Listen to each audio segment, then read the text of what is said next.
Hello everyone. Finally you're going to get a video from me where it's not jumping all over the place, because I am sitting still and not walking through the mountains or along the beach or along a road or looking at flowers or looking at cows or looking at something and sharing it with you. Instead, I'm just here. And I just did my morning exercise, and I love that time because it's where I just connect with myself. It's my achievement, it's my exercise, it's my energy, my goals. And then when I got back, I start to read my messages and start my day. It's very nice. And something that's just up at the moment is, I think I've been talking about this recently, actually. It's not even commitment, it's like just getting going. And it made me realize, if you were a swimmer, if you know how to swim and you swim once a month, you're not really a swimmer, you just know how to swim, right? If you were swimming every day, then you're a swimmer. And then it would make sense to then try to achieve crossing a lake or going up and down the pool in a competition to see how fast you are, or to do 50 laps or something, because you're trained for it, you're conditioned for it. And it's the same with meditation. Anything that we do, we need to commit to it and go for it to actually work, for us to be in a place where we're conditioned with it, and then we reap the benefits. We are stronger in that thing that we've chosen. So it's one thing to say, hey, this is what I like, but it's another thing to actually work out how to make it a daily practice, or how to make it a daily achievement. Like, I just did my exercise and it's a tick. I've done it. I've achieved it again today, you know? And if halfway through the day my husband says to me, hey, did you go for your walk? I go, yeah. Which is a completely different energy than, hey, you're going to go for your exercise. And I go, I want to. I'll see if I can fit it in this afternoon sometimes. Yeah, I'll get around to it.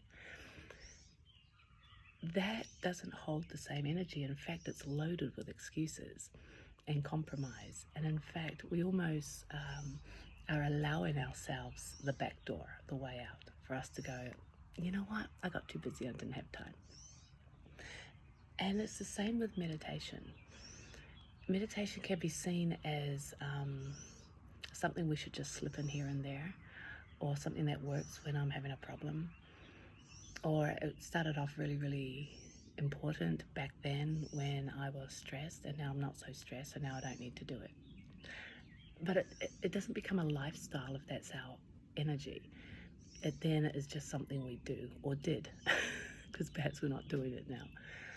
Whereas if you remember what it is giving us, what the bigger picture is, what the bigger goals are, then we are more motivated to do it. It's like the swimmer who wants to swim across the lake.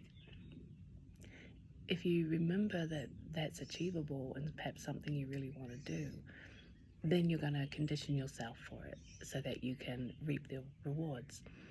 If you are impressed with watching other people do 50 laps in the pool, and you want to challenge yourself and reap those awards and get fit and healthy and love swimming and hit your goals, then swimming once a month isn't going to cut it, right? Then you jump in the pool and you can't do it. It's just obvious. So if your goal is infinite peace, connection with God,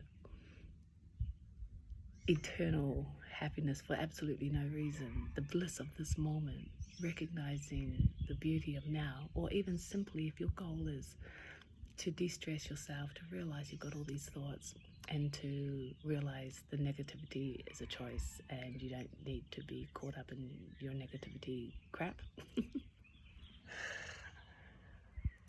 then you need to work on it, right? You do something that you know works and it's going to change that way and deliver the goal, or deliver this change of focus. But because we're applying a new program or a new habit, a new way with meditation, you got to do it. It'd be really cool if it was just a pill that just goes ding and we are all positive and everything's good. And yeah, sometimes it is like that for some people. Yay! For the majority of the people I've talked to over the 25 years that I've been a meditation teacher, that's not the case. The case is we have to apply a new habit, the new habit of meditation. And when it feels like it's hard, you still have to keep going. You have to give yourself the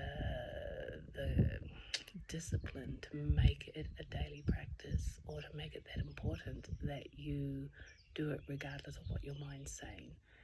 And then, of course, when it's easy and you love it and you're doing it anyway. But in those moments when you want to quit, you got to have no quit.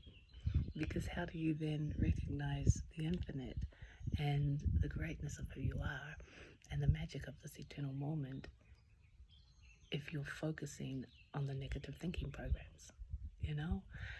So it's a discipline to actually change our attention, to enforce a new habit, and to have the commitment to do it no matter what. And I'm a cheerleader for humanity. I believe that we all can do it. We just need to know how to do it. Now that's the difference too of the swimmer. The swimmer that has the goal of swimming across the lake, he learned how to swim just like everyone else, but then how to goal, and then worked out how to achieve it, how not to give up, how not to quit. And that's what you need to find for yourself, how not to give up. I teach meditation. The techniques, you still need to use them. You still need to not give up using them. It's amazing, isn't it? It's a magical journey.